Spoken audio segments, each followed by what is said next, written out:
Hi friends, hour అండి. Friends, మన WhatsApp గ్రూప్లో సింధు నెల్లూరు మేడం అడిగారండి. ఈ టాపిక్ చాలా ఈజీ అని అనుకున్నా సరే కొందరికి కష్టం అనిపించవచ్చు. సో ఈ టాపిక్ ఏంటంటే, మనకి వివిధ రకాల పెంపకాలకి ఆయా పేర్లు ఏంటి అనేది మనం కన్ఫ్యూజ్ లేకుండా గుర్తుపెట్టుకోవాలి. అంటే కంఠస్థ అంటే ఇప్పుడు ఎగ్జాంపుల్ సెరికల్చర్, ఏపీ కల్చర్, లేదంటే టిష్యూ కల్చర్, సంథింగ్ ఇలాగా. అంటే ఒకదానికి ఇంకొక దానికి మనకి కన్ఫ్యూజ్ లేకుండా పెట్టాలంటే ఖచ్చితంగా మనకి లాజిక్ అనేది మైండ్‌లో రావాలండి. ఆ లాజిక్ అనేది మైండ్‌లోకి వచ్చిందంటే ఆటోమేటిక్‌గా ఎంత కష్టమైన నినాదమైనా, ఎంత కష్టమైనటువంటి ఏదైనా సరే, ఎంత క్రిటికల్ వర్డ్స్, టెర్మినాలజీ ఏదైనా సరే లాజిక్ అనేది తెలిస్తే ఆటోమేటిక్‌గా మైండ్‌లో నుంచి మనకు ఈజీగా మనం గుర్తుపెట్టుకోవచ్చు. అయితే ఇక్కడ ఎక్కువ కాలయాపన చేయను. డైరెక్ట్‌గా మీకు పాయింట్‌కి వచ్చే ముందు ఒక్క పాయింట్ చెప్తాను చూడండి. మనకి జీన్స్ ఏదైతే మన ప్రోగ్రామ్ ఉందో, నా వీడియోస్ అన్నీ కూడా సేమ్, అన్ని లాజిక్స్ కూడా అలాగే ఉంటాయి. జీన్స్ ప్రోగ్రామ్ ఏంటంటే, మనకి సుమా యాంకర్ చేసింది ఏంటంటే, మనకి అందులో అంటే ఒక ఐస్ అంటే ఒక కవల పిల్లల్ని ఎలా గుర్తించాలి, లేదంటే వాళ్ళ కూతుర్ని, వాళ్ళ డాటర్‌ని, కొడుకుని, పిల్లల్ని ఎలా గుర్తించాలంటే, ఖచ్చితంగా మనం ఏం చేస్తామంటే, అంటే ఐస్ బేస్ మనం తీసుకుంటాం. లేదంటే నోస్ కానీ, లేదంటే లిప్స్ గానీ, సంథింగ్ నుదురు గానీ, ఏదో సంథింగ్ అంటే వాళ్ళ పిల్లలు అంటే ఎవరి పోలికలు ఉంది అని మనం గుర్తించుకోవడానికి ఖచ్చితంగా ఏదో ఒకటి మనకి ఒక తీసుకుంటాం. అంటే కళ్ళు గానీ, లేదంటే ఒకేలా ఉంటాయి. కళ్ళు ఒకేలా ఉండడం గానీ, లేదంటే ముక్కు ఒకేలా ఉండడం గానీ, లేదంటే లిప్స్ గానీ, ఇలా సంథింగ్ ఏదో ఒక మన అవయవాలను తీసుకొని మనం ఈజీగా వాళ్ళని పేరెంట్సా లేదంటే పిల్లలని అలాగా మనం గుర్తుపెట్టుకుంటామో, అంటే ఎలా గుర్తిస్తామో, ఇదే విధంగా మనకి క్వెషను అలాగే ఆబ్జెక్టివ్ మనం చూసుకునేసరికి క్వెషన్‌లో ఏదైతే సంథింగ్ ఒక డిఫరెంట్ ఒక పదాన్ని మనం స్వీకరించాలి. అలాగే ఆబ్జెక్ట్‌లో ఉన్నటువంటి ఆన్సర్స్‌లో ఆ డిఫరెంట్‌గా ఉన్నటువంటి ఏదో ఒక చిన్న వ్యత్యాసాన్ని మనం గ్రహించి రెండిటికి మ్యాచ్ చేస్తే మనం చదవనవసరం లేదు, కంఠస్థ పెట్టనవసరం లేదు, గుర్తుపెట్టుకునవసరం లేదు, ఏమీ అవసరం లేదు. జస్ట్ అలాగెళ్ళి ఆ లాజిక్స్ ఏంటో మనకు తెలిసింది, చూసాము అంటే డైరెక్ట్ ఎగ్జామ్ హాల్‌లో కూర్చొని ఈజీగా మనం ఆన్సర్స్ మనం పెట్టవచ్చు. అదే విధంగా ఇక్కడ ఈ విషయం కూడా మనకి కన్‌ఫ్యూజ్ లేకుండా అందులో ఉన్నటువంటి చిన్న వ్యత్యాసం అంటే ఏదో సంథింగ్ ఒక లాజిక్ అనేది మనకు గుర్తు రావాలి. ఆ లాజిక్ వర్డ్‌ని మనకు తెలియాలి. తెలిస్తే డెడ్ ఈజీగా మనం చేయొచ్చు. ఇక్కడ చూడండి ఫ్రెండ్స్, ఇక్కడ మనకి వివిధ రకాలు పెంపకాలు చాలా, ఇది డీఎస్సీ పర్పస్ అనే కాదు, కాంపిటీటివ్‌లో కూడా చాలా వరకు రావడం జరుగుతుంది. ఇందులో మనకు సింధు మేడం ఏంటంటే మన వాట్సాప్ గ్రూప్‌లో మెంబరు. తను ఈ కొద్దిగా కన్‌ఫ్యూజ్‌గా ఉన్నాయండి చెప్పండి అన్నారు. సో వాళ్ళు పెట్టినటువంటి నాకు పీడిఎఫ్‌లో ఒక 10, 12 ఎన్నో ఇంపార్టెంట్‌వి పెట్టారు. అవి ఈజీగా చెప్పడం జరుగుతుంది. ఇంకా కావాలంటే నెక్స్ట్ వీడియో చేద్దాం. అయితే ఇక్కడ చూడండి, వివిధ రకాల పెంపకాలు అవి ఎలా గుర్తుపెట్టుకోవాలి. ఇక్కడ మనకి లాజిక్ మాత్రమే గుర్తు రావాలంటే అది మాత్రం మీరు గ్రహించండి. ఇక్కడ ఫస్ట్ పట్టు పురుగులు పెంపకాన్ని మనం ఏమని పిలుస్తారు, అంటే ఏమని అంటారు అనడానికి ఇక్కడ సెరికల్చర్ అనేది ఉంది. పట్టు పురుగులు, ఇక్కడ సెరికల్చర్. ఇక్కడ మనకి ఈ కల్చర్లు అనేది ఏంటంటే పెంపకాలు, వాటి యొక్క పేర్లు అంటే పట్టు పురుగుల పెంపకాన్ని ఏమని పిలుస్తారు, లేదంటే కలపనిచ్చే చెట్లను ఆ ప్రక్రియని ఏమని పిలుస్తారు, నెక్స్ట్ అలాగే పండ్ల తోటల పెంపకాన్ని ఏమని పిలుస్తారు. ఇవన్నీ కూడా sericulture, horticulture, tissue culture, something cultures. So ఒకదానికొకటి కన్ఫ్యూజ్ లేకుండా ఉండాలంటే మనకి ఏం కావాలి, లాజిక్ కావాలి. ఆ లాజిక్ ఏంటి, ఇక్కడ చూడండి ఫస్ట్ వన్ పట్టు పురుగులు, ఇక్కడ సెరికల్చర్. ఇందులో ఇక్కడ చూడండి సెరి అనే దానికి ఒక చిన్న మనం క్యాచ్ చేయండి. సెరి అంటే మనకి ఏం అనిపిస్తుందంటే శబ్దం సిరి. సిరి అంటే మనకి ఏం ఐడియా రావాలి అంటే సిరి అంటే ఏంటి, డబ్బు, సిరి సంపదలు, డబ్బులు ఎక్కువ ఉన్న వాళ్ళు కొందరు ప్రోవర్బ్ మీకు తెలిసే ఉంటుంది ఏంటి, తెగబలిసిన వాళ్ళు పట్టు పరుగుల మీద పడుకుంటారు అయ్యా అని మన ప్రోవర్బ్. అంటే ఒక సామెత. అంటే తెగబలిసిన వాళ్ళు అంటే ఎవరు, సిరి అంటే డబ్బులు ఎక్కువ ఉన్న వాళ్ళు పట్టు పరుగుల మీద పడుకుంటారు వాళ్ళు. అదే డబ్బులు లేని వాళ్ళు, సిరి లేని వాళ్ళు అంటే డబ్బులు అంటే కట్టిక బీదవారు ఏంటంటే నేల మీద పడుకుంటారు. పట్టు పరుగుల మీద పడుకున్న పొజిషన్ రావాలి అంటే డబ్బులు ఎక్కువ సంపాదించాలి అంటే అక్కడ సిరి అనే ఒక మనకు లాజిక్ రావాలి, ఐడియా రావాలి. ఆ ఐడియా వస్తేనే ఆటోమేటిక్ దీనికి లాజిక్ అనేది, ఇక్కడ లాజిక్ ఇక్కడ మ్యాజిక్ రెండు మ్యాచ్ చేయొచ్చు. సో ఇక్కడ మనకి ఏ ఐడియా రావాలండి, ఇక్కడ సెరికల్చర్ అనగానే మనకి ఇక్కడ క్వశ్చన్ ఇస్తాడు. పట్టు పురుగుల పెంపకానికి ఏమని పిలుస్తారు అని ఇచ్చాడు అనుకోండి. సెరికల్చర్ ఆ ఆప్షన్లో ఉంటుంది. అయితే మనం ఏం గ్రహించాలి? పట్టు పురుగులు అనగానే పట్టు పురుగుల మీద. ఇక్కడ సెరికల్చర్ అంటే సెరి అనగానే సిరి అంటే ఏంటి? డబ్బు. అంటే డబ్బు ఉన్న వాళ్ళు పట్టు పురుగు మీద నిద్రిస్తారు. That's it logic. ఆ లాజిక్ వచ్చింది అనుకోండి, ఇది ఎట్టి పరిస్థితుల్లో అన్నా మీరు మిస్ మ్యాచ్ చేయగలరా? చేయలేరు, ఇంపాసిబుల్. అదే కంఠస్థ పెట్టినా లేదంటే కంటికి పరిచయం చేసినా కన్ఫ్యూజ్ అవుతాం. కొన్ని రోజుల్లో గుర్తుంటుంది, తర్వాత కన్ఫ్యూజ్ అవుతాం. కానీ ఈ లాజిక్ గానీ మనకు వస్తే ఎన్ని రోజులు అవనే ఆటోమేటిక్గా సింపుల్గా మిస్ మ్యాచ్ చేయకుండా కరెక్ట్గా మ్యాచ్ చేయొచ్చు. ఓకేనా ఫ్రెండ్స్? Right, next one. కలపను ఇచ్చే చెట్లు. కలపను ఇచ్చే చెట్లు అంటే మనకేంటండి? ఇది ఏ శాఖకి సంబంధించిందంటే టూరిజం శాఖ. టూరిజం అంటే ఎక్కువగా చూడండి, అటవీ సంపదకి వస్తుంది. అలాగే టూరిజం అంటే కలపిచ్చే చెట్లు ఇవన్నీ కూడా ఎక్కువగా అంటే ప్రకృతి అందాలన్నీ కూడా టూరిజం శాఖకు వస్తుంది. టూరిజం, ప్రకృతి అందాలు. టూరిజం అంటే ఏంటి అంటే ఇప్పుడు అరకు కానివ్వండి, లేదంటే బొర్రా కేవ్స్ కానివ్వండి, సంథింగ్ ఏదైనా మంచి మంచి ప్రకృతి అందాలు, సహజంగా ఉన్నటువంటి నేచర్. అక్కడ కలప ఇచ్చే చెట్లన్నీ కూడా ఎక్కువగా అంటే ఈ నేచర్కి సంబంధించిన ప్రకృతి ఏంటంటే చెట్లు ఇవన్నీ కూడా ఉంటాయి. చెట్లు, చేమలు, రకరకాల ప్రకృతి అందాలు ఇవన్నీ కూడా టూరిజం శాఖకు సంబంధించింది. కాబట్టి ఇక్కడ అంటే ఆ విధంగా మనం లాజిక్ పరంగా మనం గుర్తుపెట్టుకోవాలి. కొన్ని తప్పదు, కాన్ఫిడెంట్ పొజిషన్ ఏంటంటే లాజిక్ పరంగా కొన్ని గుర్తుపెట్టుకోవాలి. ఇక్కడ కలప ఇచ్చే చెట్లు అనగానే మనకి శాఖ ఇచ్చినటువంటి ఆబ్జెక్ట్ ఏముంది? సెల్వి కల్చర్ అంటే ఇక్కడ చూడండి, సెల్వి అనగానే మాకేం వస్తుంది అంటే సెల్వం అని. మనకి అందరికీ పరిచయం ఉన్నటువంటి వ్యక్తి మాజీ టూరిజం శాఖ మినిస్టర్ భర్త పేరు సెల్వమణి. అంటే మన మాజీ ఆంధ్రప్రదేశ్ మాజీ టూరిజం శాఖ మినిస్టర్ అంటే రోజా గారు.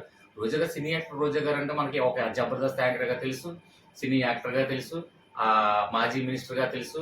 నెక్స్ట్ ఏంటంటే లేడీ రెబల్గా, అది రాజకీయ పరంగా కానీ మనకు తెలుసు. సో ఏంటంటే మనకి ఏ పార్టీ ఏంటంటే మనకు అనవసరం అండి. ఓన్లీ ఏంటంటే జస్ట్ లాజిక్ మనకు గుర్తు రావడం కోసమే, అంతే. జస్ట్ రోజా గారి భర్త పేరు ఏం పేరు? సెల్వమణి. ఆయన తమిళ డైరెక్టర్. సో సెల్వి అనగానే సెల్వమణి. అంటే ఇక్కడ మనకి ఏం కల్పించే చెట్లు అంటే ఏంటి? టూరిజం. కల్పించే చెట్లు అంటే సహజంగా ప్రకృతి అందాలన్నీ కదా టూరిజం శాఖ చెందాయి. కాబట్టి టూరిజం శాఖ అంటే మాజీ మినిస్టర్ మన రోజా గారి భర్త పేరు సెల్వి. కాబట్టి ఈ రెండు మ్యాచ్ చేస్తే చాలు. జస్ట్ లాజిక్ పరంగా మనం కొన్ని సందర్భాల్లో తప్పదు, గుర్తుంచుకోవాలి. లాజిక్ ఈజీగా క్యాచ్ చేయొచ్చు. ఓకేనా ఫ్రెండ్స్? నెక్స్ట్ ఇక్కడ పండ్ల తోటలు. దీనికి ఈజీగా కనెక్ట్ అవుతుంది చూడండి. పండ్లలో మనకు బాగా ఇష్టమైన యాపిల్ వెరీ మోస్ట్, చాలా ఇంపార్టెంట్ ఇది టాపిక్. ఏదంటే ఇవే కనెక్ట్ అవుతారు, ఎంత ఈజీగా గుర్తుండవచ్చు చూడండి. ఇక్కడ పండ్ల తోటలు అనగానే మనకి యాపిల్ అనగానే మనకి లవ్ సింబల్ అంటే హార్ట్ టచ్ అవుతుంది. సో ఇక్కడ హార్టికల్చర్, ఇది ఈజీ కరెక్ట్ అవుతారు కదండి, కరెక్టా? ఓకేనా? రైట్. అంటే ఇక్కడ పండ్ల తోటలు అనగానే మనకి మ్యాక్సిమం మనకి అందరికి ఇష్టమైనది ఏంటంటే యాపిల్ పండు, యాపిల్ మొబైల్. ఆ యాపిల్ మొబైల్ వెనకాల కూడా హార్ట్ సింబల్ అంటే యాపిల్ సింబల్ అంటే లవ్ సింబల్, లవ్ అంటే హార్ట్ సింబల్. సో ఇక్కడ మనకి హార్టికల్చర్ అనేది ఈజీగా ఇది పండ్ల తోటలో. అంటే పండ్లు అనగానే మనకు ఫస్ట్ వచ్చేది యాపిల్ పండు, కాశ్మీర్ యాపిల్ మొబైల్ కూడా కాస్ట్లీ. సో ఏంటంటే మనకి ఇక్కడ యాపిల్ అనగానే మనకి ఇక్కడ వచ్చింది? యాపిల్ అంటే పండు అంటే ఇక్కడ heart, love symbol horticulture. Okay, ఇది ఈజీగా మర్చిపోవడం నాకు విషయం తెలుసు. అది కనెక్ట్ అయిన వాళ్ళకి ఆటోమేటిక్గా కనెక్ట్ అవుతుందని కూడా నాకు తెలుసు. So next continue. Right, next one చూడండి. ఇక్కడ కృత్రిమంగా చేపల్ని, రొయ్యల్ని పెంచడాన్ని మనకి ఆక్వాకల్చర్ అంటారు. ఇది చాలా సింపుల్. ఎందువల్లంటే మనకి ఇక్కడ కృత్రిమంగా అంటే చేపల్ని, రొయ్యల్ని పెంచుతాం. దాన్ని ఏంటి ఎగ్జాంపుల్గా మనం తీసుకున్నట్టే ఇంట్లో కూడా చేపలు పెంచుతాం. ఎలాగా? అక్వేరియంలో మనం పెంచుతాం. ప్రతి ఇంట్లో కూడా కామన్గా ఉండేది. కాబట్టి ఇక్కడ ఆక్వాకల్చర్ అనగా మనకి ఆక్వా అనగానే అక్వేరియం మనకు గుర్తొస్తుంది. అంటే ఇక్కడ మనకి ఏంటి? మనకి చేపల్ని కానీ, రొయ్యల్ని కానీ మనం మామూలు కృత్రిమంగా పెంచడం. అంటే వాటంతా అవి కాకుండా మనం పెంచడం. అంటే చూడండి, రొయ్యలు, చేపలు, చెరువులు ఇవన్నీ మనం ఉంటాయి. కాబట్టి మనకేం గుర్తు రావాలి? ఆక్వాకల్చర్ అనగానే అక్వేరియము. కాబట్టి ఇక్కడ చేపల్ని వాటిని పెంచుతాం. కాబట్టి మన ఇంట్లో కూడా అక్వేరియం ఉంటుంది. కాబట్టి అక్వేరియం చూసినాక మనకి ఈజీగా గుర్తొస్తుంది. నెక్స్ట్ మనకి ఇక్కడ చూసుకున్నట్లయితే ఇదే చేపల్ని రొయ్యల్ని మనకి సముద్రంలో కానీ, సముద్రం నీరు ఎలా ఉంటుంది, ఉప్పగా ఉంటుంది. సో ఇక్కడ సముద్రంలో కానీ లేదంటే ఉప్పు నీటిలో కానీ మనం అంటే సముద్రం నీరు తీసుకొని బయట ఉప్పు నీరులో వేసుకొని దాంట్లో కూడా మనకి చేపల్ని రొయ్యల్ని పెంచడం జరుగుతుంది. దాన్ని ఏమంటారంటే మారీ కల్చర్. సార్ ఇది కన్ఫ్యూజ్ అయిపోతాం కదండి. అది ఆటోమేటిక్గా ఆక్వా కల్చర్ అంటే మనకి అక్వేరియం ఎలాగో తెలుసు కాబట్టి ఆక్వా అనగానే అక్వేరియము చేపల్ని రొయ్యలు పెంచుతాం కాబట్టి ఈజీగా కనెక్ట్ అయ్యాము. మరి ఇదేంటి అంటే దానికి దీనికి ఏంటి అంటే చిన్న తేడా. ఇక్కడ వాటర్ చేంజ్ అయింది, వాటర్ మారింది. అంటే ఇక్కడ మామూలు మంచినీటిలో మనకి చేపల్ని రొయ్యల్ని కృత్రిమంగా మనం పెంచడాన్ని మనం ఆక్వాకల్చర్ అంటాం. ఇక్కడ నీరు మారింది అంటే ఉప్పు నీరుగా మారింది ఇక్కడ. అంటే ఇక్కడ అంటే మామూలు నీరు కాకుండా ఉప్పు నీరులో మనం చేపల్ని రొయ్యలు పెంచుతున్నాం కాబట్టి ఇక్కడ ఏం చేంజ్ అయింది, నీరు చేంజ్ అయింది. అంటే వాటర్ చేంజ్ అయింది అంటే నీరు మారింది కాబట్టి. అంటే ఇక్కడ మనకు కన్ఫ్యూజ్ లేకుండా ఏంటి, నీరు మారింది కాబట్టి మారింది, మారీ కల్చర్, సింపుల్. ఓకేనా. అంటే మనకి మామూలుగా సహజంగా మంచినీటిలో చేపలను కానీ రొయ్యలు కానీ పెంచడాన్ని ఏమంటాము, అక్వేరియం అంటే ఆక్వా కల్చర్. అలాగే నీరు మారింది కాబట్టి ఉప్పు నీటిలో మనం పెంచుతున్నాం కాబట్టి ఇక్కడ నీరు మారింది కాబట్టి మారీ కల్చర్. ఏం కన్ఫ్యూజ్ ఏమైనా ఉందా ఇంకానా? కన్ఫ్యూజ్ అంటే కామెంట్లో తెలియచేయండి. ఓకేనా, దట్స్ ఇట్, ఈజీ. ప్రతి దానికి ఒక చిన్న మార్గం అనేది ఆలోచిస్తే డెఫినెట్గా మనం కన్ఫ్యూజ్ లేకుండా ప్రతిదీ మైండ్లో సేవ్ చేసుకోవచ్చండి. అసలు యాక్చువల్గా పెన్ కానీ పేపర్ కానీ నేను యూజ్ చేయడానికి ఇష్టపడను. ఎందుకంటే నాకు రాత అంటే చాలా బద్ధకం. నాకు తిండి తినమన్నా రాత రాయడం అన్నా దానంత బద్ధకం ఏది ఉండదో. నేను ప్రతి దానికి కూడా నేను చదివినప్పుడు అంటే ఎప్పుడైనా కాదు, నేను చదివే రోజుల్లో కానీ ఇప్పుడైనా కానీ ఏదైనా సరే దాన్ని కంటితో చూసి దానికి లాజిక్స్ ఏమున్నాయో మైండ్లో సేవ్ చేసుకుంటాను తప్ప నేను ఇప్పటి వరకు ఏ నోట్స్ కూడా పేపర్ బట్టి యూజ్ చేసి నేను రాయను. ఒక్క మ్యాథ్స్ ఒక్కటే. ఎందుకంటే మ్యాథ్స్ తప్పదు, ఎందుకంటే ఫార్ములాస్ ఉపయోగించి కానీ లేదా సంథింగ్ ఆ సమ్ చేయాలంటే మ్యాథ్స్ ఖచ్చితంగా పెన్ పేపర్ యూజ్ చేయాల్సిందే. మ్యాథ్స్ కాకుండా ఏ సబ్జెక్ట్ కూడా నేను మ్యాక్సిమం 99% మైండ్లోనే సేవ్ చేస్తా. అంటే ఆ లాజిక్స్ ఒకసారి సేవ్ చేసి లాజిక్స్ మ్యాచ్ చేసి మనకి ఏదైనా ప్రతిదానికి ఒక వే అంటూ ఉంటుంది, ఒక మార్గం అనేది దొరుకుతుందండి మనం వెతికితే. సులభ పద్ధతిలో ఏదైనా గుర్తుపెట్టుకోవచ్చు, ఏదైనా చదవచ్చు. అది నేను ఖచ్చితంగా చెప్పగలను. నేను ఎందుకు ఇలా మోటివేట్ చేస్తానంటే మీరు కూడా నా శిష్యులను మీరు అన్న కామెంట్స్ సార్ మీ శిష్యం అండి ఇలాగని చెప్తుంటారు కదండి. అంటే నా ఆలోచన పద్ధతిలో మీరు కూడా కొద్దిగా ఎక్కువగా సేవ్ చేసుకొని విజయ తీరాలు చేరాలని మనస్ఫూర్తిగా కోరుతూ మీకు మోటివేట్ చేస్తా. ఓకేనా, రైట్. కాలయాపన చేయలేం కాదు. నెక్స్ట్ అని చూడండి, ఇక్కడ ద్రాక్ష తోటలు బై మిస్టేక్. ఓకే, సారీ, అంటే కంగల్లో ఏదో బై మిస్టేక్ జరుగుతుంది. ఫ్రెండ్స్ ఇక్కడ మనకి ద్రాక్ష తోటలు ఉంది కదండి. ద్రాక్ష తోటలో పెంపడానికి విటికల్చర్ అనే పేరు ఉంది. విటికల్చర్ అంటే మనకి ఇక్కడ ఏం శబ్దం మనకి వినిపిస్తుందండి అంటే చూడండి, విటి అనగానే ఇక్కడ సిటీ కల్చర్.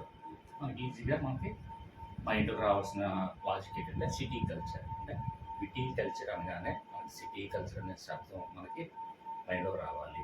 సో ఇక్కడ సిటీ కల్చర్ అంటే ఇప్పుడు ప్రెజెంట్ మనకి ఈ మోడర్న్ జనరేషన్లో 5G జనరేషన్లో మనకి సిటీ కల్చర్ ఎలా ఉందండి అంటే ఎక్కడ చూసినా ఒక బర్త్డే అవనివ్వండి, ఒక పార్టీ అవనివ్వండి, సంథింగ్ ఒక మ్యారేజ్ కానివ్వండి, లేదంటే ఒక సంథింగ్ ఏదైనా చిన్న అకేషన్ అయినా సరే నలుగురు కలిసి కూర్చొని ఆల్కహాల్ అనేది తీసుకోవడం జరుగుతుంది. ఇది సిటీ కల్చర్, మోడర్న్ కల్చర్ అయిపోయిందండి.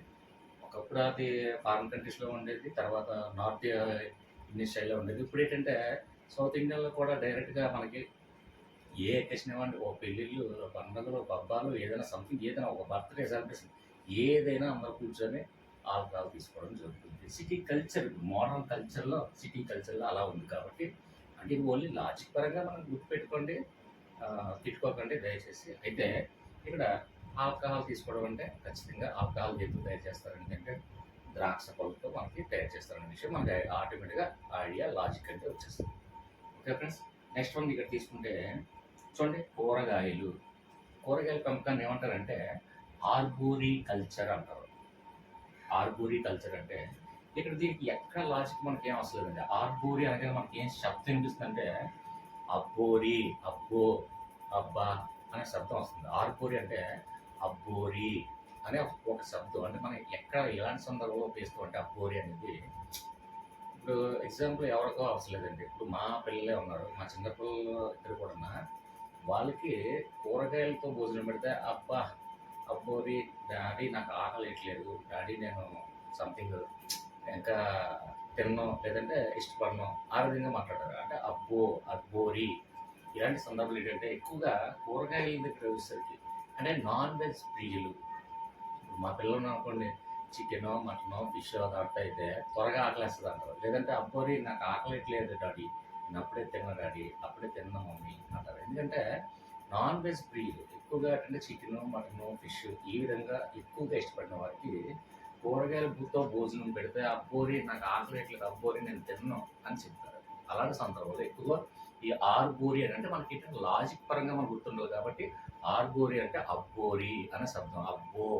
అబ్బా! ఎవరు తింటారమ్మా కూరగాయలతో బాస్తమా నేను తినలేనమ్మా. ఇలాంటి సందర్భంలో మనం వాడతాం కాబట్టి ఆ లాజిక్ పరంగా అక్కడ గుర్తొస్తే మనం ఈజీగా లాజిక్, మ్యాజిక్ 2 మ్యాచ్ చేయొచ్చు. Okay friends continue. ఇక్కడ చిన్న బిట్ కట్ అయిందని మళ్ళీ వేరే చేయాల్సి వచ్చింది ఇది. Okay friends continue. Next one చూడండి. ఇక్కడ వానపాముల సహాయంతో ఎరువులు తయారు చేయడాన్ని మనం ఏమంటారంటే వర్మీ కల్చర్. ఇక్కడ మనకు ఒక చిన్న గ్రహించండి. వానపాముల సహాయంతో ఎరువులు తయారు చేయడం. వానపాము గురించి మీకు క్షుణ్ణంగా తెలుసో తెలీదో నాకైతే తెలియదు కానీ దీన్ని నేలరాజు అంటామండి. అంటే వానపాముల ద్వారా ఎరువులు తయారు చేస్తాం. అంటే భూమిని సారవంతంగా తయారు చేసేది ముఖ్యంగా వానపాములేనండి. దీనికి డెప్త్గా కావాలంటే స్టోరీ నేను ఎక్స్ప్లెయిన్ చేయగలను. కాకపోతే మనకు ఉన్నటువంటి తక్కువ సమయాన్ని వినియోగించుకోవాలి కాబట్టి సింపుల్గా నేను చెప్పేది ఏంటంటే వానపాముని నేలరాజు అంటాం. అంటే నేలని సారవంతంగా తీర్చిదిద్దేది అదే సారవంతంగా మార్చడానికి ఉపయోగపడే ప్రాణి అంటే వానపాములు. ఇది అకశేరుకాలు కూడా అంటాం. అకశేరుకాలు, సకశేరుకాల గురించి ఆల్రెడీ మనం చెప్పుకుందాము. లేదంటే తర్వాత మాట్లాడుకుందాం, మనం డిస్కస్ చేద్దాం. అయితే ఇక్కడ వానపాము అనగానే మనకి వానపాములతో మనం ఎరువులు తయారు చేయడం అంటే గెత్తం తయారు చేయడం అంటాం. అంటే వ్యవసాయానికి కావాల్సినటువంటి సారవంతమైన నేలను తయారు చేయడం కోసం గెత్తాన్ని ఉపయోగిస్తాం. గెత్తంలో ఉండే ఏంటంటే ఇమిడి ఉన్న ఏంటంటే ఈ వానపాములు. వానపాములు ఏమంటాము? నేలరాజు అంటాము. ఇక్కడ నేలరాజు అనగానే అంటే మనకి ఇక్కడ నేలరాజు ఎవరు తెలుసా అండి? ఒక రకంగా చెప్పాలంటే వర్మీ కల్చర్లో రామ్ గోపాల్ వర్మ మనకు ఆ ఖచ్చితంగా ఐడియా రావాలి. తన నేలరాజు అని నేను ఎందుకంటానంటే వర్మ గారు మనకి ఇంటర్వ్యూస్ కానివ్వండి, వీడియోస్ కానివ్వండి, అది యూట్యూబ్లో కానివ్వండి, ఇన్స్టాగ్రామ్లో కానివ్వండి, సోషల్ మీడియాలో వర్మ ఇంటర్వ్యూస్ చూసిన వాళ్ళు ఎవరైనా సరే నిజంగా రాజులాగేనండి బతుకుతాడు. అంటే సిగ్గుపడ్డు, మొగమాట పడ్డు, భయపడ్డు, దేనికి తలవంచడు, దేనికి రాజుకి రాడు. అంటే తనకు నచ్చిన విధంగా ఒక రాజులా బ్రతుకుతాడండి. ఆ వర్మ గారిలాగా మనం బ్రతకలేము. ఎందుకంటే మనకంటూ కొన్ని కట్టుదిట్టమైనటువంటి కొన్ని ఉంటాయి. అంటే సాంప్రదాయంగా, సంసారంగా సంథింగ్ ఏదైనా కొంచెం సిగ్గు, బిడియం, మంచి, చెడు ఇవన్నీ ఉంటాయి. తనకి అలాంటి ఏమీ అవసరం లేదు. తనకి నచ్చినట్టుగా తను బ్రతుకుతాడు. తన విధానమా అంతే. అందుకే వర్మ లాంటి బతకడం చాలా కష్టం అని అంటారు. అంటే నిజంగా రాజులాగే బతుకుతాడు. నిజంగా అంత ఇదిగా ఆ వీడియో చూస్తే వర్మ గారు వీడియోస్ ఫాలో అయితే నీకు ఈజీగా కనెక్ట్ అయిపోతుంది. పెద్ద లాజిక్ అవసరం లేదు. అంటే ఇక్కడ వానపాము అంటే నేలరాజు. అలాగే నేలరాజు అంటే ఇక్కడ ప్రస్తుతానికి మనకు వర్మ గారిలా బ్రతకడం చాలా కష్టం. అది 100% కష్టం. ఎందుకంటే మొగమాట పడ్డు, భయపడ్డు, సిగ్గుపడ్డు, రాజీకి రాడు. తనకి నచ్చిన విధంగా తను బతకాలి అనుకునే వ్యక్తి. అతని ఆలోచన విధానం ఒక రాజులాగా డిఫరెంట్గా ఉంటుంది. కాబట్టి ఇక్కడ వర్మ గారితో నేను కంపేర్ చేసి చూసాను. ఇక్కడ నేలరాజు అనగానే వానపాము మనకు ఐడియా రావాలి. అలాగే ఇక్కడ వర్మీ కల్చర్ అనగానే వర్మ అంటే రామ్ గోపాల్ వర్మ. నిజంగా నేల రాజే, నిజంగా ఎర్త్ కింగ్. సో ఇది ఒక లాజిక్ పరంగా మనం గుర్తొస్తే చాలు. ఓకేనా ఫ్రెండ్స్? Right, next continue. తేనెటీగలు అనగానే మనకి తేనెటీగల పెంపకాన్ని ఏమంటారంటే ఎపీ కల్చర్ అంటారండి. ఎపీ కల్చర్. ఎపీ అంటే మనకి ఇక్కడ ఏముందండి? ఏపీ వాళ్ళకి ఈజీగానే గుర్తుంటుంది. తెలంగాణ వాళ్ళకి కొద్దిగా ఇబ్బందికరం అయితే అవ్వచ్చు, కానీ అది కూడా మినిమం నాలెడ్జ్ మీకు తెలిసే ఉంటుంది. సో ఇక్కడ తేనెటీగలు అంటే తేనెటీగలు ఎప్పుడు కూడా సింగిల్గా ఉండవు. ఎప్పుడు కూడా గుంపులుగానే ఉంటాయి. అంటే ఒక్కరు కాకుండా ఎక్కువ మంది ఉన్నదాన్ని ఏమంటాం మనం? గుంపులుగా అంటాం. సో ఒకటే కాకుండా ఎక్కువ పార్టీలు కలిసి ప్రభుత్వాన్ని ఏర్పాటు చేసుకున్నది ప్రస్తుతానికి ఏపీ గవర్నమెంట్. అంటే ఇక్కడ జనసేన పార్టీ, అలాగే బీజేపీ పార్టీ, అలాగే టీడీపీ పార్టీ, ఈ మొత్తం కూటమి అంటే 3 కూటములు అంటే గుంపులుగా, అంటే ఎక్కువ గుంపులుగా ఉంది కాబట్టి, అంటే ఒక తేనెటీగలు పట్టు ఎలా ఉంటుంది, ఒకటి కాకుండా ఎక్కువ మంది ఉన్నవాడిని గుంపు అంటాం. అంటే ఇద్దరు కన్నా ముగ్గురు నలుగురు ఎక్కువ మంది కలిస్తే గుంపులుగా అంటాం. అలాగే తేనెటీగల గుంపు. ఇక్కడ తేనెటీగలు అనగా మనకేంటి, ప్రస్తుతం ఆంధ్రప్రదేశ్లో మన డిఎస్సి కండక్ట్ చేస్తున్నాం కాబట్టి ఆంధ్రప్రదేశ్లో గుంపులుగా ఉండేది ఏంటి, పార్టీ అంటే ప్రభుత్వం ఏంటి, కూటమి ప్రభుత్వం. అంటే ఇక్కడ జనసేన, టీడీపీ, అలాగే జాతీయ పార్టీ అయినటువంటి బీజేపీ పార్టీ, కూటమి ప్రభుత్వాన్ని మనకి ఏపీ గవర్నమెంట్ పరిపాలిస్తుంది కాబట్టి మనకి ఏపీ కల్చర్ అనగానే తేనెటీగలు అంటే గుంపు. అలాగే ఇక్కడ ఏపీ కల్చర్ అంటే ఏపీ కల్చర్, ఏపీ అనగానే ఆంధ్రప్రదేశ్ ప్రభుత్వం నిర్వహిస్తున్నటువంటి ప్రభుత్వం, అది మొత్తం అన్ని పార్టీలు కలిపి. సో నెక్స్ట్ వన్ అక్కడ అంటే లాజిక్ పరంగా మనకు గుర్తొస్తుంది. ఇది తెలంగాణ వరకు పెద్ద కష్టమేం కాదు, ఎందుకంటే ఆంధ్రప్రదేశ్లో ఉన్నటువంటి ప్రభుత్వం ఏంటి అంటే కూటమి ప్రభుత్వం, జనసేన, టీడీపీ, బీజేపీ. అదే తెలంగాణలో అయితే సింగిల్ అంటే కాంగ్రెస్ ప్రభుత్వం, దాని కూటమి ఏమి లేదు. సో అక్కడ మనకి రేవంత్ రెడ్డి ప్రభుత్వం, ఇక్కడ మనకి కూటమి ప్రభుత్వం. సో ఈజీగా మనకి గుర్తుంటుంది. ఇది తెలంగాణ వాళ్ళ ఉద్దేశించి కూడా నేను క్లియర్గా చెప్తున్నా అంతే. Okay, next one. పూల మొక్కల పెంపకాన్ని మనం ఏమది అంటాం అంటే ఫ్లోరికల్చర్. ఇది ఈజీగా గుర్తుంటుంది, లేడీస్ వాళ్ళకి, మహిళల కంటే ఇంకా ఈజీ గుర్తుంది. ఇందులోనే ఉంచండి. ఫ్లోరికల్చర్ అంటే ఫ్లవర్, ఫ్లోరీ అంటే ఫ్లవరికల్చర్, ఫ్లోరీ అంటే ఫ్లవర్స్. సో ఇందులోనే ఉంది కాబట్టి పూల మొక్కల పెంపకానికి ఇక్కడ ఫ్లోరీలో ఫ్లవర్ కాబట్టి ఈజీగా అది గుర్తుంటుంది. నెక్స్ట్ చూడండి, ఇక్కడ చేపల పెంపకాన్ని మనం ఏమంటామంటే పిసికల్చర్. ఇక్కడ మనకి చేపని ఇంగ్లీష్ ఏమంటారు, ఫిష్ అంటాం. అలాగే ఇక్కడ చూసేది పిసికల్చర్ అంటే ఫిష్ అంటే చేపలు. కాబట్టి ఇక్కడ చేపల పెంపకాన్ని మొత్తాన్ని ఏమంటాం అంటే ఫిషికల్చర్. అంటే ఇక్కడ చూడండి పిసి అంటే ఫిషికల్చర్, ఫిష్ అంటే చేపలు కాబట్టి ఫిషికల్చర్. మనకు ఆ లాజిక్ గుర్తొస్తే ఈజీగా కనెక్ట్ అవుతుంది. ఓకే ఫ్రెండ్స్, ఎక్కడైనా మీకు అర్థం కాకపోతే కామెంట్స్ ఉన్నాయి, డెఫినెట్గా మనకి వాట్సాప్ గ్రూప్లో ఏంటంటే ఏ సబ్జెక్ట్ కావాలన్నా, నెక్స్ట్ ఏ టాపిక్ కావాలన్నా ఏదైనా సరే మనం వాట్సాప్లో పోలింగ్ నిర్వహిస్తాము. వాట్సాప్లో పోలింగ్ నిర్వహించిన తర్వాత అందరి అభిప్రాయాలు తీసుకొని ఎక్కువ పర్సంటేజ్ వస్తే దాన్ని వీడియోగా మనం చేస్తాము. వాట్సాప్లో ప్రతిరోజు మనకి group discussion, subject discussion, polling ఇవన్నీ జరుగుతూ ఉంటుంది, మీకు అందరికీ తెలిసిన విషయమే. Okay friends, next one continue. ఇక్కడ మొక్కల కణజాలాలను సంవర్ధనం ద్వారా నూతన మొక్కలు సృష్టించడం. అంటే మొక్కల కణజాలాల ద్వారా నూతన మొక్కల్ని సృష్టించడం, అంటే మొక్కలు పుట్టించడం, వేరే మొక్కలు అంటే మొక్కల కణజాలం తీసుకొని ఇంకొక చిన్న మొక్కలుగా మనం చేయడం. కాబట్టి దీన్ని ఏమంటారంటే టిష్యూ కల్చర్ అంటారండి. ఇందులో లాజిక్ ఏం అవసరం లేదండి. అంటే చిన్న మొక్కల పెంపకాలు మనం ఎక్కడన్నా మొక్కల గార్డెన్కి, అంటే మన మొక్కలు కొనడానికి ఎక్కడికి వెళ్ళి సరే వాళ్ళు పూల కుండీల్లోనే లేదా పెద్ద వాటిల్లో కాకుండా ఎప్పుడు కూడా చూడండి చిన్న మొక్కలన్నీ కూడా చిన్న మొక్కలుగా మనం సృష్టించడం. అంటే మొక్కల్ని పాలిథిన్ కవర్ అంటే టిష్యూ కవర్తో, ఆ కవర్తో ఉండి ఆ కవర్లో చిన్న మొక్క వేస్తామండి. అదొక్కటి మనకు మైండ్లో రావాలంతే. అంటే ఇక్కడ చూసేసరికి మొక్కల కణజాలాలను సంవర్ధనం ద్వారా అంటే నూతన మొక్కలు అంటే చిన్న మొక్కలు పెంపకం, చిన్న మొక్కల పెంపకం అంటే క్రియేట్ చేయడం మొక్కల్ని. కాబట్టి అంటే విత్తనాల ద్వారా లేదంటే మొక్కల ద్వారా ఈ కణజాలం ద్వారా ఉపయోగించుకొని చిన్న అంట్లు కట్టి వేరే చిన్న మొక్కలు పెడతామని, ఆ మొక్కలు అమ్మేటప్పుడు మనం కొనుక్కునేటప్పుడు ఏదైనా సరే టిష్యూ పేపర్ ఉపయోగించి, అందులో అంటే ఒక చిన్న టిష్యూ పేపర్ ఉంటుంది, అందులో మట్టి, అందులో చిన్న మొక్క వేసి అది మనకు అమ్మడం జరుగుతుంది. కాబట్టి మనకు మైండ్లో ఏం రావాలి, చిన్న మొక్కలు కొనేటప్పుడు టిష్యూ పేపర్ ఉంటుంది కాబట్టి ఇది టిష్యూ కల్చర్ అని మనకు మైండ్లోకి వస్తే, లాజిక్ పరంగా గుర్తొస్తే చాలు అంతే. మనకి ఎగ్జామ్ ఉన్నటువంటి తక్కువ టైం అంటే నెక్స్ట్ జూన్లోనే మనకి స్టార్ట్ అవుతుంది కాబట్టి మనకి ఎగ్జామ్ పర్పస్లో ఆటోమేటిక్గా ఈ లాజిక్స్ అన్ని మనం కన్ఫ్యూజ్ లేకుండా, కంగారు పడకుండా ఈజీగా మనం గుర్తించగలమని భావిస్తున్నాను నేను. ఫ్రెండ్స్, ఎక్కడైనా అర్థం కాకపోతే మనకు వాట్సాప్ గ్రూప్ ఉంది, అలాగే కామెంట్స్ ఉన్నాయి. నెక్స్ట్ ఏ వీడియో చేయాలో మీరు కామెంట్లో తెలియచేయండి, అలాగే వాట్సాప్లో డిస్కస్ చేద్దాం. నెక్స్ట్ ఇంకో విషయం ఏంటంటే, నా వీడియో చూస్తున్నప్పుడు చాలా మంది నా వీడియో చూస్తున్న చూడండి, ఇక్కడ మోర్ అనే ఆప్షన్ చూడండి, కింద మోర్ అనే ఆప్షన్ ఉంది. మోర్ దగ్గర క్లిక్ చేస్తే ఆటోమేటిక్గా లెఫ్ట్ సైడ్ వీడియోస్ అని ఉంటాయి. అంటే ఎప్పటి వరకు నేను అప్లోడ్ చేసినటువంటి అన్ని సబ్జెక్ట్ వీడియో, అది తెలుగు కావచ్చు, సైన్స్ కావచ్చు, సోషల్ కావచ్చు, మ్యాథ్స్ కావచ్చు, అన్నీ కూడా అందులో వీడియోస్ ఉంటాయి. మీకు ఏ వీడియోస్ కావాలో అన్నీ కూడా లాజిక్స్, అన్ని కోడ్స్, అన్ని సింపుల్ వేలోనే నేను చెప్పడం జరిగింది. అవన్నీ వీడియోస్ చూడండి. లేని వీడియోలు ఏమైనా ఉంటే కామెంట్లో తెలియచేయండి. ఇక ఇంకొక విషయం ఏంటంటే నేను పదే పదే చెప్తున్నాను కాదండి. ఇక్కడ సబ్స్క్రైబ్ బటన్ పక్కన చూడండి జాయిన్ బటన్ ఉంటుంది. జాయిన్ బటన్ ద్వారా జాయిన్ అయిన వాళ్ళు కొంతమంది ఉన్నారు. అందులో విజయ, కేంద్రక మేడము ఇక సమ్ పర్సన్స్ కొంతమంది ఉన్నారు. వాళ్ళు నాకు వాట్సాప్ గ్రూప్‌లోనే సార్ నేను ఇలాగ జాయిన్ బటన్ ద్వారా జాయిన్ అయ్యాను సార్ అని నాకు ఒక మెసేజ్ పెట్టండి.